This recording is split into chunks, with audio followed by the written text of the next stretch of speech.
The War Philosopher, The Story of Sun Tzu, read and published by Mr. Books. For millennia, the world has remembered warriors as heroes, conquerors, and kings. Yet the story of Sun Tzu, a philosopher whose pen shaped the fate of empires as profoundly as any blade, is seldom told with the warmth and depth it deserves. Sun Tzu, the legendary author of The Art of War, stands uniquely at the intersection of wisdom and warfare, his teachings embodying a compassionate intellect, grounded in human experience, suffering, and the enduring quest for peace through understanding. This book, The War Philosopher, The Story of Sun Tzu, is not merely a retelling of a distant past, but an empathetic exploration into a man's life, the tumultuous world that formed him, and the wisdom he left for all time. Through descriptive narrative, we journey into the heart of the Chinese Warring States period, a time when chaos reigned and kingdoms rose or fell upon the choices of a few.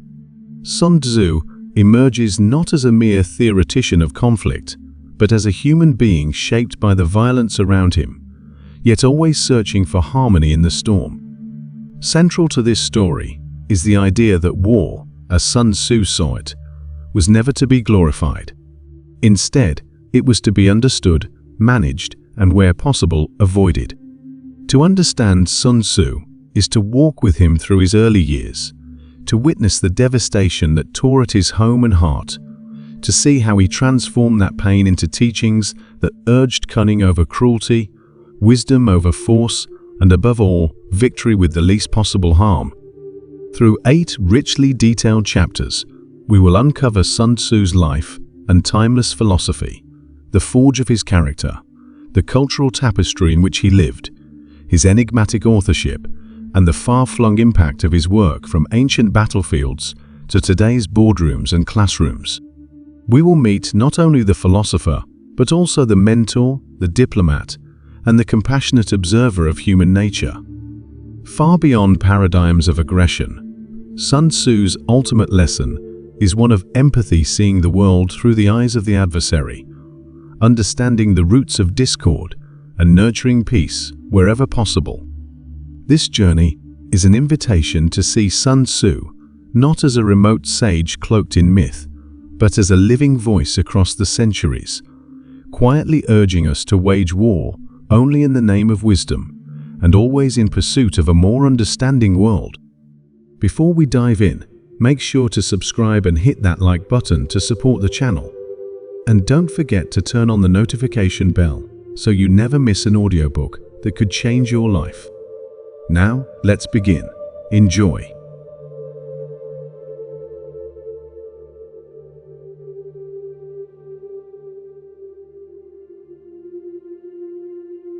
Chapter 1. Origins of a Strategist. In the gentle rolling hills of ancient Qi, among bamboo groves and distant mountain mists, was born a boy whose name would one day echo through the corridors of history, Sun Wu, later known as Sun Tzu. To understand the making of a war philosopher, one must trace the delicate lines of fate that wove through his early years, lines marked by familial devotion, adversity, and the slow awakening of a remarkable mind. Sun Tzu's youth unfolded during the spring and autumn period of the Zhou dynasty, a time of both intellectual ferocity and burgeoning conflict. His family, minor nobles, were literate and politically astute, instilling in the young Sun Wu a deep respect for classical texts and a fascination with the workings of power. Even as a boy, Sun Wu was drawn to tales of ancient heroes and philosophers alike.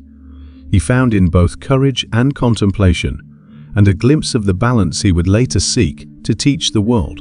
Though his upbringing was relatively sheltered, no child of Qi could escape the pervasive unease that shadowed daily life.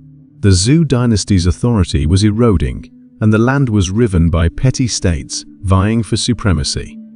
In Sun Tzu's earliest memories, he would have heard tales of raids, betrayals, and shifting alliances, a constant reminder of the fragile boundary between peace and chaos.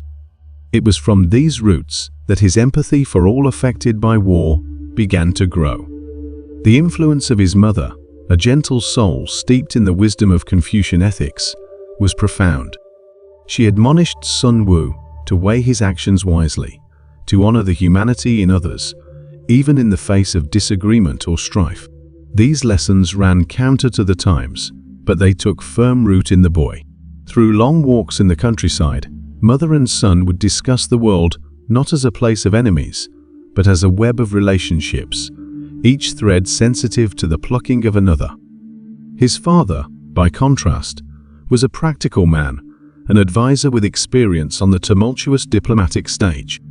From him, Sun Tzu learned the necessity of caution, preparedness, and clear-eyed realism. War, his father explained, was often the result of foolish pride or a lack of understanding between neighbors. The greatest leaders were those who could reconcile differences without resorting to violence. This parental balance idealism, tempered by pragmatism, became the twin pillars on which Sun Tzu built his later thought. As Sun Tzu grew, Kui itself became increasingly embroiled in the bitter rivalries that defined the period.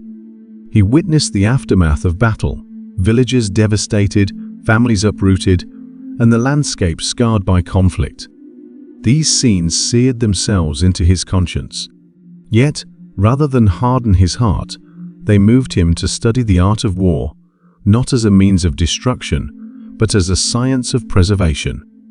He sought out the elders, sages, and retired generals in his province, listening intently as they recounted their experiences. It was here that he learned early lessons in deception, timing, and the psychological aspects of leadership, yet always with the refrain, quietly echoed by his mother's wisdom, "Victory achieved with kindness outlasts that won with cruelty." The natural world, too, played its part. Sun Tzu observed the herons stalking fish, the tigers blending into the underbrush, the slow, patient growth of bamboo that weathered the storms others could not. From these, he drew lessons on adaptability and resilience. "Nature," he wrote in a surviving fragment, "teaches us strategy in every living thing." By his late adolescence, Sun Tzu had begun to write notes and essays, small at first, but increasingly polished. His ideas took shape as a synthesis of observation and empathy, historical study, and innovations of his own. He questioned why wars began, how they escalated, and what could be done to minimize suffering. In private, he confessed to a close friend that his greatest ambition was not glory in battle, but the discovery of a way to end conflicts before they consumed whole peoples. This formative period, nestled amid the conflicting forces of tradition and turmoil, was where Sun Tzu's identity as the war philosopher was truly forged. Out of pain and hope, he became a seeker, a child of war, who longed for peace, destined to change the meaning of both for generations to come.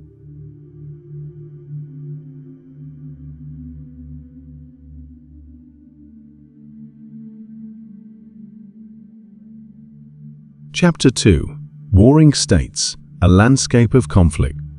The world into which Sun Tzu emerged as a young adult was one racked by relentless struggle. The spring and autumn period slowly gave way to the Warring States era, a time known for its turbulence, innovation, and tragic loss.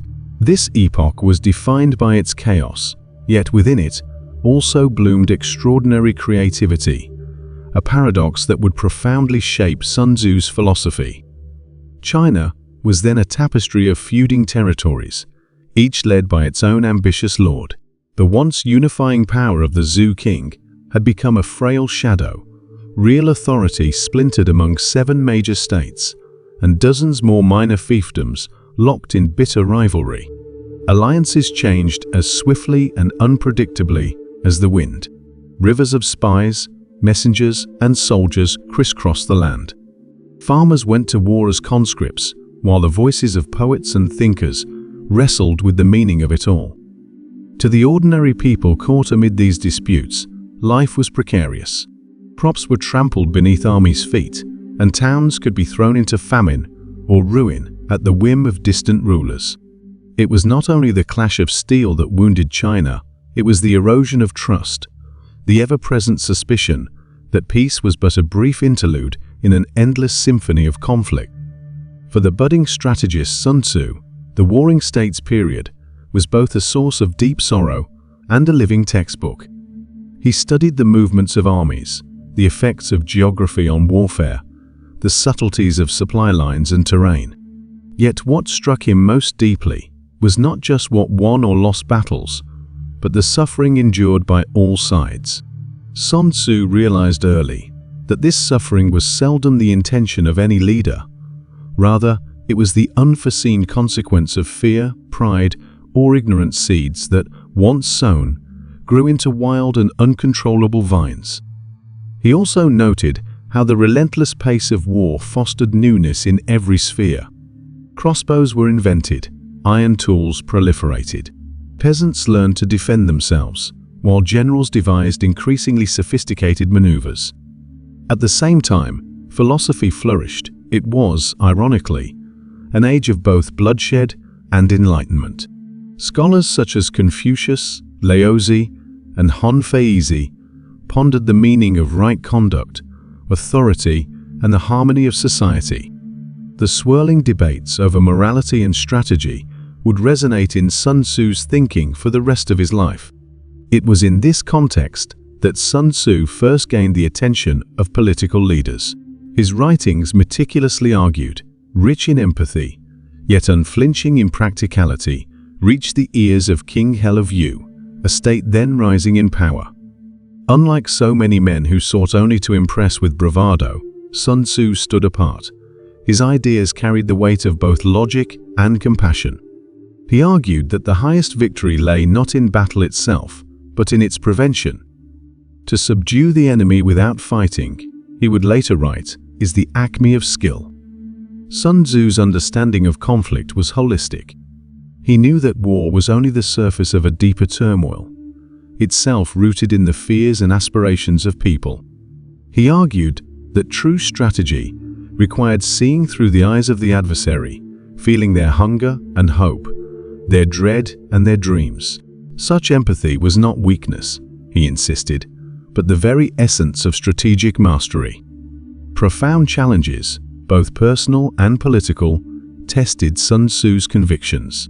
He saw friends conscripted and lost, elders displaced from their homes. The growing state of Yu offered him an opportunity, a chance to apply his ideas, not as an armchair philosopher, but as a participant in shaping history.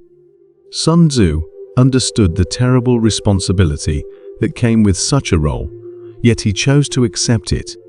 Perhaps, he reasoned, by guiding others with wisdom, he might lessen the cruelty that seemed to stalk his world.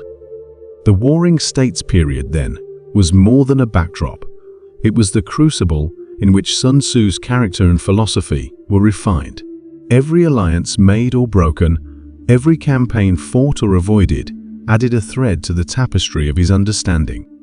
In the maelstrom, Sun Tzu discovered an enduring truth. War at its heart is a deeply human problem, and so its solutions, too, must arise from humane and empathetic thought.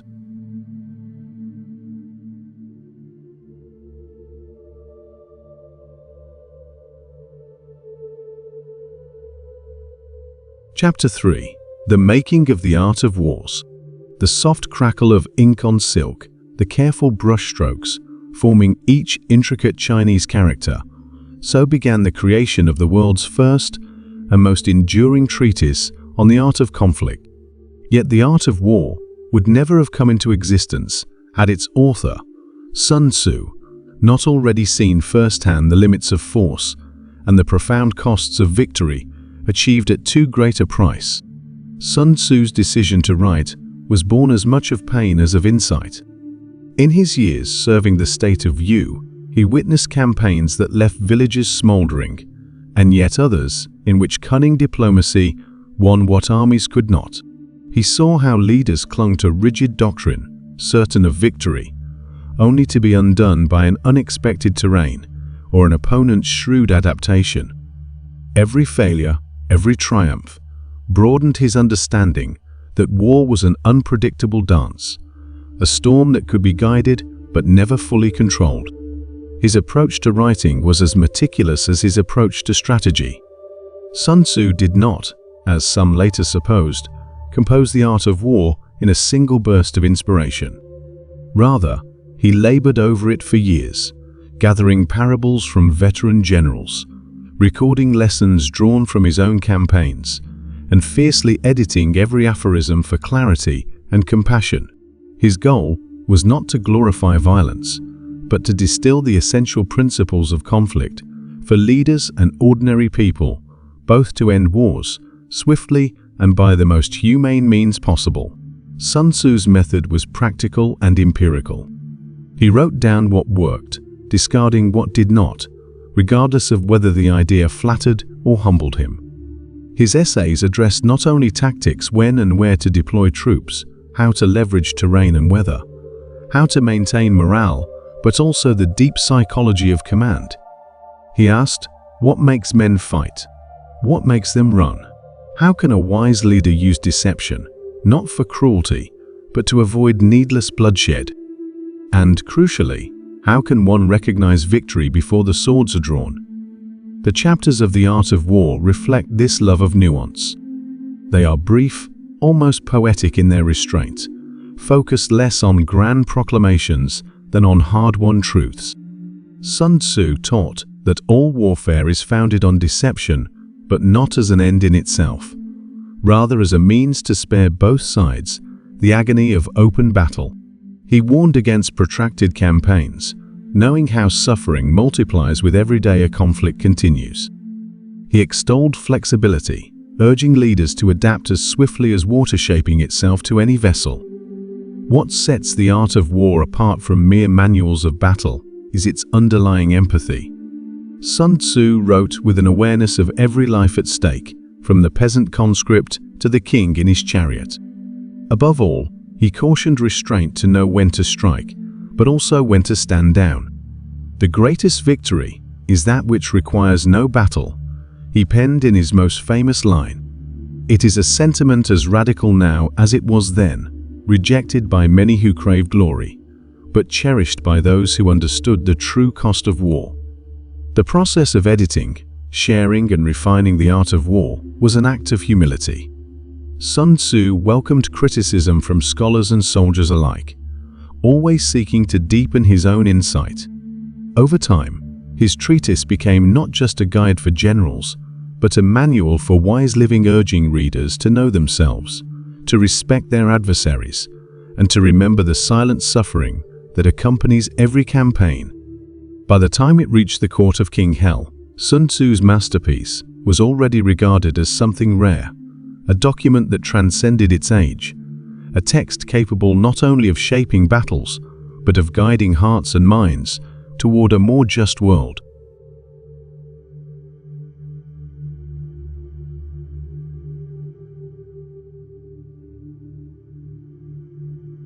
Chapter 4. Sun Tzu's Philosophy, Beyond the Battlefield. Where many warriors found purpose only in blood and conquest, Sun Tzu saw the broader currents that dictated the fate of nations and the destinies of men. His philosophic grasp reached far beyond tactics and into the deepest questions facing rulers, subjects, and even adversaries. For Sun Tzu, war was never truly about the clash of armies, but about the struggle within the human heart, the tension between aggression and empathy, arrogance and wisdom. At the core of The Art of War lies an understanding of conflict as a complex phenomenon. Sun Tzu perceived the world in shades of grey, keenly aware of the costs of hastiness and the dangers of pride. He wrote, "He who knows when he can fight and when he cannot will be victorious." This awareness did not spring merely from shrewdness, but from a profound empathy for human pain and error. Sun Tzu taught that the highest form of leadership was restraint. To him, the best general was invisible, a presence guiding events so subtly that battle itself became unnecessary. He championed the cultivation of intelligence, urging rulers to know their own strengths as well as their weaknesses. "Know yourself and know your enemy," he wrote, "and you will not be imperiled in 100 battles." In essence, self-knowledge became as vital as strategy. For Sun Tzu, success depended, above all, on humility in the face of uncertainty. He also emphasized adaptability, a principle that echoed the teachings of Taoists, who believed harmony came from yielding and flowing like water. Sun Tzu's stratagems cautioned the leader to avoid rigidity. A plan should never be so ambitious that it cannot be abandoned if circumstances shift. He likened rigid thinking to a brittle blade, doomed to shatter, whereas true strength belonged to the flexible and resourceful. Morality, too, was central. Treat your men as you would your own beloved sons, and they will follow you into the deepest valley, Sun Tzu advised. His passages on discipline, motivation, and compassion mark a rare departure from the cruelty sometimes celebrated in ancient military texts. He taught that disheartened soldiers could lose a battle before it began, and that armies driven by desperation were unpredictable and dangerous, even to their own leaders. Sun Tzu's philosophy discouraged the wanton use of force.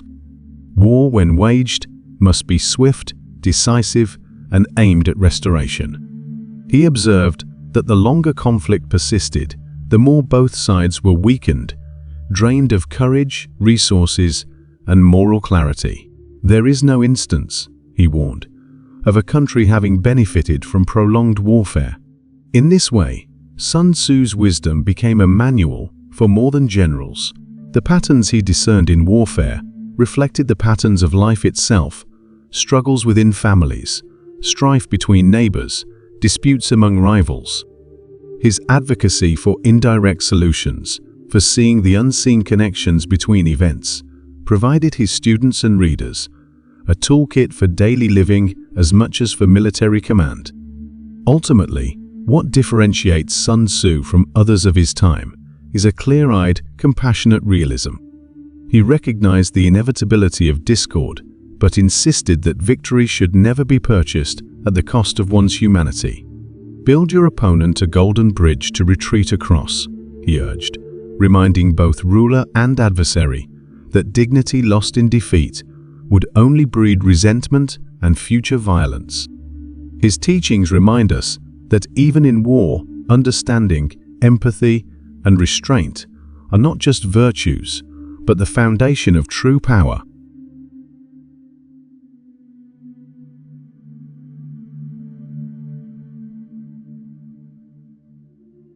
Chapter 5: Masters and Disciples, Sun Tzu's Legacy. Sun Tzu's influence did not end with the ink drying on his silk scrolls. Rather, his ideas took root in the minds of students, generals, and rulers throughout China, and, in time, far beyond.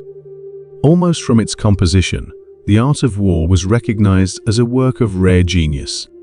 King He of Wu, who first placed Sun Tzu at the head of his armies, became a vocal patron of his methods. Wu's meteoric rise as a military power was due in no small part to the guidance and example set by its quiet, contemplative strategist. Yet Sun Tzu's ideas found fertile ground not just among kings, but among a new generation of thinkers eager to understand and, ideally, master the turbulence of their times. Sun Tzu taught openly. He believed that secrets in the art of war ought not be jealously guarded, for the greater good lay in spreading wisdom as widely as possible. He gathered around him a circle of students, including talented officers, administrators, and even a handful of scholars from rival states. To these disciples, Sun Tzu imparted not only military techniques, but also the subtler arts of diplomacy, negotiation, and leadership. The tales of Sun Tzu's mentorship are many, perhaps some exaggerated, others lost to legend. One oft-repeated story describes his test of the king's concubines. Sun Tzu ordered them drilled as soldiers, proving that even those unaccustomed to war could be molded into a disciplined force through proper leadership and motivation. The lesson was not cruelty, but clarity. Leaders must be obeyed, but they must also earn obedience through wisdom and fairness. Many of Sun Tzu's disciples went on to become significant figures in their own right. Some governed provinces, others advised kings. A few became teachers who spread Sun Tzu's principles across the rival states of China. The seeds he sowed flowered in ways he could only imagine, carried by word of mouth, scribes, and wandering scholars. Nor was his impact limited to the battlefield. In the imperial courts, his precepts of psychology and statecraft guided not only military campaigns, but also peacemaking, political intrigue, and the delicate art of balancing internal factions. Sun Tzu's emphasis on intelligence dispatching spies, sowing misinformation, and reading the intentions of enemies laid the groundwork for the sophisticated intelligence networks that became hallmarks of Chinese dynasties. Yet perhaps Sun Tzu's greatest legacy was his insistence that the best victory was one that restored balance rather than deepened hatred. The students he trained and the generations that followed carried with them not the lust for conquest, but a set of tools for healing a fractured society. Centuries later, the art of war became enshrined as a classic of Chinese literature, studied by scholars and emperors alike. It was recited in academies, cited in arguments among officials, and held up as proof that wisdom could triumph over brute force. Sun Tzu's disciples thus became conduits not only for military innovation, but for a vision of leadership grounded in empathy, foresight, and restraint.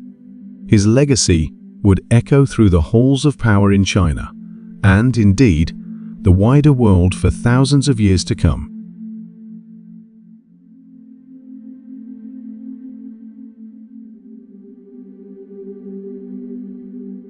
Chapter 6: The Art of War in Imperial China. As the centuries passed and dynasties rose and fell, the art of war transitioned from cutting-edge military manual to revered classic. Each era found in Sun Tzu's words wisdom uniquely suited to its crises and ambitions, and every generation reinterpreted his maxims in the light of their own struggles.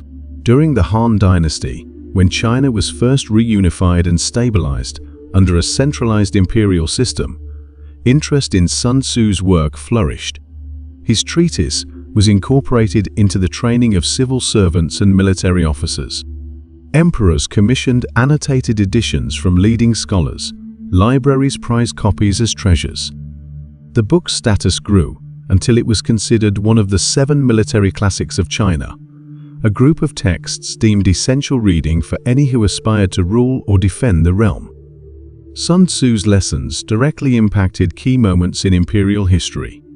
The Han general Han Xin, one of the greatest field commanders in Chinese history, credited his success to principles drawn from the art of war: deception, audacity, and the willingness to retreat strategically when circumstances called for it.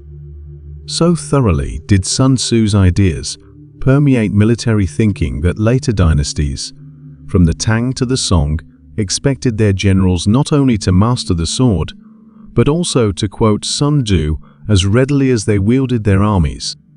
Yet beyond the battlefield, the art of war shaped civil governance as well. Its focus on intelligence gathering, alliance building, and indirect action became crucial tools for navigating the treacheries of court life. Ambitious ministers and cautious monarchs alike invoked Sun Tzu's maxims when faced with threats, rebellions, or negotiations. The ability to win without fighting to resolve disputes before they erupted into open hostilities became the gold standard for wise leadership. The book's influence was not limited to those of high rank. Over time, versions of Sun Tzu's work became available to educated commoners, traders, teachers, and local officials who applied its lessons to commerce, social disputes, even family affairs. The recognition that life itself was a series of skirmishes best navigated with cunning and compassion made the art of war a text for all who sought harmony amid adversity. During times of foreign invasion, the Mongol conquests, the Manchu rise, Sun Tzu's focus on surprise, intelligence, and the exploitation of terrain proved invaluable. His warning against protracted campaigns resonated across generations, often cited by those who remembered the devastation lengthening wars could bring. Over centuries, Sun Tzu was not without detractors. Some saw his advocacy for deception and indirectness as at odds with Confucian ideals. Yet the dynamism of his philosophy ensured its longevity. It could be interpreted by generals as the art of overwhelming strength, or by peace-loving mandarins as a plea for prudence and understanding. The enduring power of the art of war within China, then, lies in its adaptability, a set of principles that could guide both the sword and the olive branch, always in search of the elusive balance between justice and survival.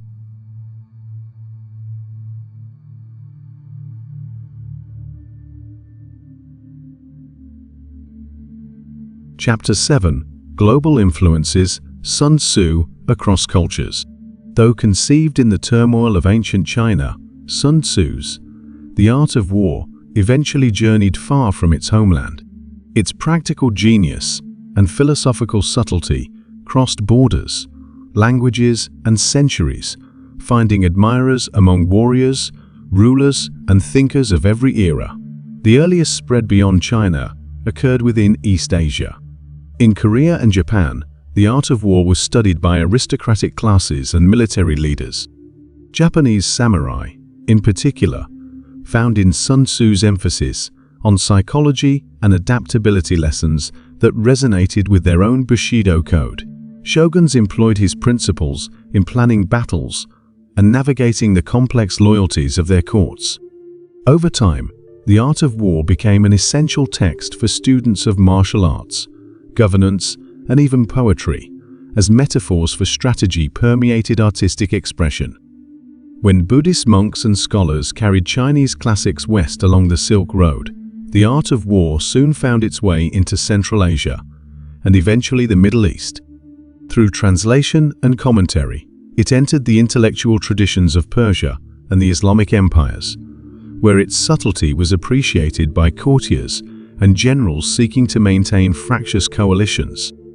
In the modern era, the book's impact became truly global. Western awareness of Sun Tzu's masterpiece surged in the 18th and 19th centuries, as European diplomats and militarists sought every possible advantage in a rapidly changing world. French generals during the Napoleonic Wars obtained early translations. British strategists debated its merits. By the 20th century, the art of war had become required reading in many national military academies, from West Point to Sandhurst to Moscow's Frunze Academy. Its influence extended well beyond warfare. In the world of business, the art of war became a guidebook for negotiation, competition, and corporate maneuvering. Executives took inspiration from Sun Tzu's insistence on flexibility, intelligence, and the art of outmaneuvering, rather than overpowering one's rivals. Movements for independence and political transformation also drew upon Sun Tzu's teachings. Revolutionary figures recognized the power of subtlety, deception, and the careful timing of action. Leaders such as Mao Zedong cited the art of war in their writings, blending its lessons with modern ideology to reshape nations. Perhaps the most profound testament to Sun Tzu's universality is the continued relevance of his thought in a world that has changed almost beyond recognition since his time. In diplomacy, sports, personal growth, and conflict resolution, his insights continue to guide those facing challenges, large and small. His insistence that the greatest victory is to win without fighting still offers hope that humanity, in its moments of crisis, can find paths to peace through wisdom and restraint. Centuries after his passing, Sun Tzu's voice is heard not merely in the language of generals, but in the quiet counsel of every person seeking to navigate the storms of life with intelligence, compassion, and humility.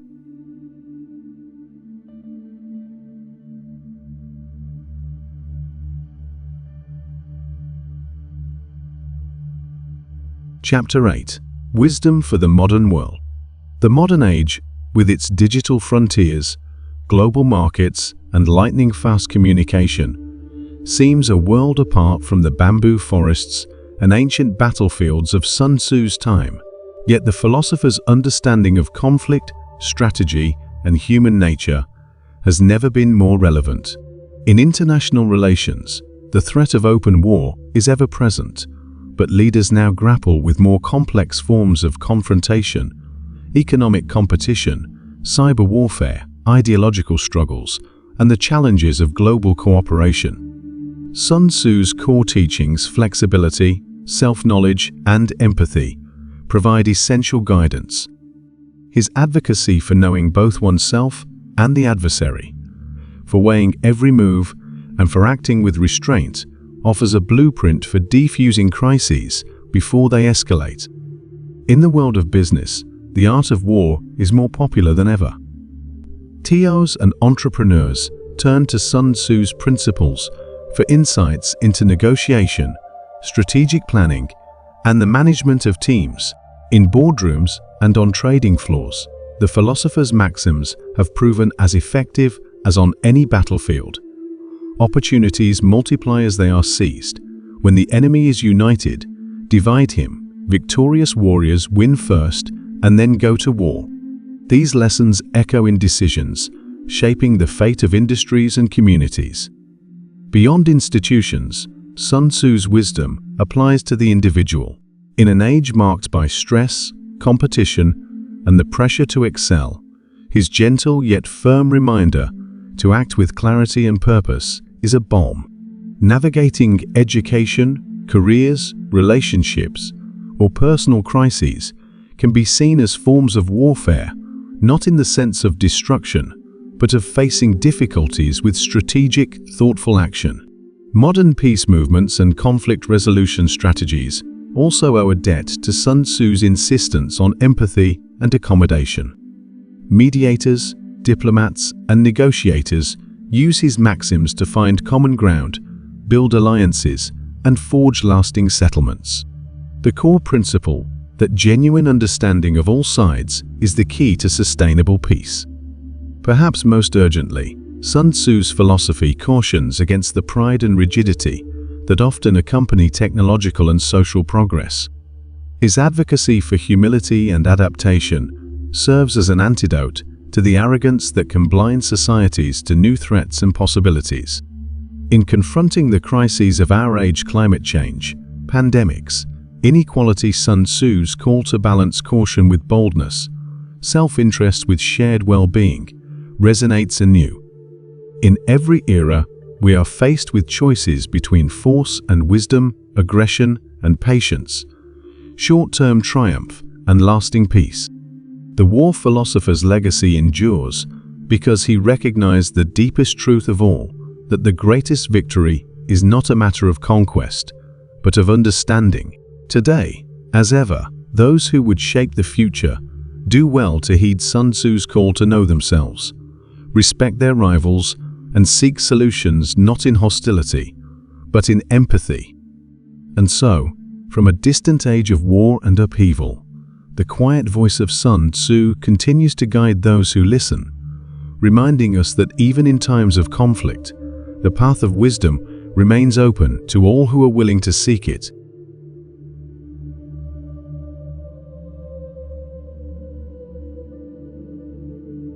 If you found this video helpful, inspiring, or entertaining, don't forget to hit that like button. And if you're new here, make sure to subscribe and turn on the notification bell so you never miss out on future content. Your support means the world. Let me know your thoughts in the comments below.